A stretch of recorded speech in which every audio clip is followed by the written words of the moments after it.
Assalamualaikum warahmatullahi wabarakatuh. Bertemu kembali dengan Ibu dalam pembelajaran Bahasa Indonesia Wajib dengan topik bahasan, kaidah kebahasaan, dan pola penyajian teks anekdot. Sebelum memulai pembelajaran, sebaiknya kalian berdoa terlebih dahulu menurut agama dan kepercayaannya masing-masing agar pembelajaran kita atau kegiatan kita hari ini mendapatkan manfaat dan juga berkah.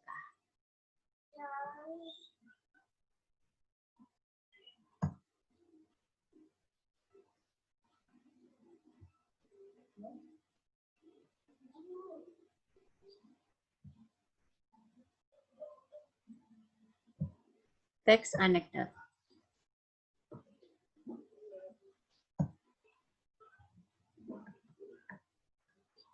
Di dalam teks anekdot, terdapat unsur-unsur kebahasaan yang perlu kita ketahui. Yang pertama adalah kalimat yang menyatakan peristiwa masa lalu. Jadi pada kalimatnya itu ada pernyataan yang menceritakan bahwa sebenarnya kisah tersebut adalah kisah dari masa lalu. Kemudian ada kalimat retoris. Kalimat retoris adalah kalimat pertanyaan yang sebenarnya tidak membutuhkan jawaban. Jadi kalimat itu digunakan untuk direnungkan. Selanjutnya ada konjungsi yang menyatakan hubungan waktu. Contohnya adalah sejak, dahulu, ketika, akhirnya, dan lain sebagainya. Kemudian ada kata kerja aksi juga. Ada kata kerja. Kemudian ada kalimat perintah. Kalimat perintah ini biasanya terdapat pada kata-kata pada bentuk dialog ya atau bentuk kalimat langsung. Kemudian ada juga penggunaan kalimat seru. Jadi inilah yang terdapat dalam unsur-unsur kebahasaan yang terdapat dalam teks anekdot. Untuk lebih memahami, silakan menyimak teks anekdot berikut ini. Kisah pengadilan tindak pidana korupsi. Kisah pengadilan tindak pidana korupsi. Pada puncak pengadilan korupsi politik, jaksa penuntut umum menyerang saksi. Jaksa berkata, apakah benar bahwa Anda menerima $5.000 untuk berkompromi dalam kasus ini? Saksi menatap keluar jendela seolah-olah tidak mendengar pertanyaan. Kemudian jaksa bertanya kembali, apakah benar bahwa Anda menerima $5.000 untuk berkompromi dalam kasus ini? Saksi masih tidak menanggapi. Selanjutnya, Pak Hakim pun berkata, Pak, tolong jawab pertanyaan jaksa. Kemudian saksi menjawab. Seakan-akan dia kaget, dia mengatakan, oh maaf, saya pikir dia tadi berbicara dengan Anda. Dari teks tersebut, marilah kita bahas bersama isinya. Unsur kebahasaan yang ada, yang pertama adalah kalimat yang menyatakan peristiwa masa lalu. Terdapat pada kalimat pada puncak pengadilan korupsi politik, jaksa penuntut umum menyerang saksi. Jadi pada kalimat itu menyatakan bahwa kejadiannya sudah terjadi. Jadi bukan kalimat yang menyatakan peristiwa masa depan, tapi masa lalu. Jadi kita ketika membacanya kita tahu bahwa itu telah terjadi, gitu ya. Kemudian kalimat retoris. Kalimat retorisnya yang dicontohkan adalah seperti ini. Apakah benar, teriak jaksa, bahwa Anda menerima $5.000 untuk berkompromi dalam kasus ini? Sebenarnya kalimat ini tidak memerlukan jawaban. Kenapa? Karena semua orang sudah tahu bahwa saksi tersebut memang menerima $5.000 untuk berkompromi dalam kasus tersebut. Hanya saja pada proses pengadilan ini sedang dicari kebenarannya, bukti-buktinya, saksi-saksinya, kemudian fakta-faktanya begitu. Jadi sebenarnya memang tidak perlu dijawab lagi, tapi saksinya itu memang harus berkompromi memberikan tanggapan untuk keperluan pengadilan.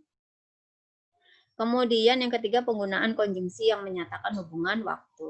Di sini kalimat yang menunjukkan konjungsinya adalah kata akhirnya. Hakim berkata, Pak, tolong jawab pertanyaan jaksa. Akhirnya hakim berkata, Pak, tolong jawab pertanyaan jaksa. Konjungsinya di mana, Bu? Konjungsinya berkata, ada pada kata akhirnya.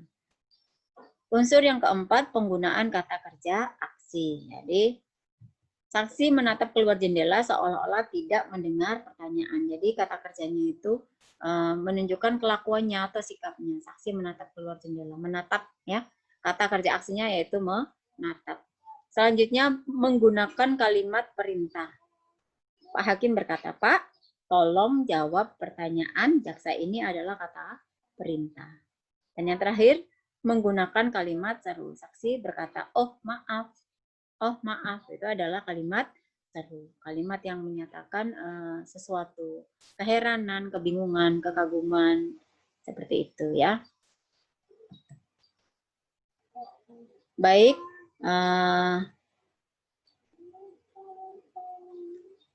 Selanjutnya, tugas untuk kalian untuk menganalisis kaidah kebahasaan dari teks anekdot pada dialog di bawah ini. Ya, yaitu dialog yang berjudul apa ini?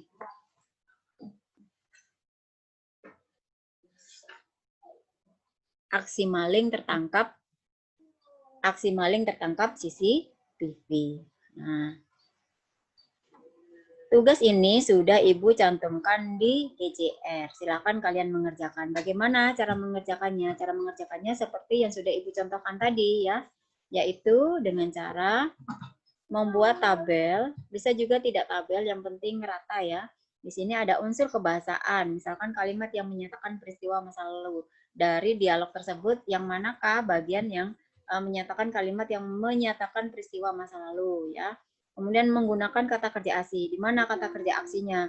Kemudian menggunakan kalimat seru. Mana kalimat serunya? Dari dialog-dialog yang berjudul aksi maling tertangkap CCTV. Kemudian nanti kalian serahkan kepada Ibu.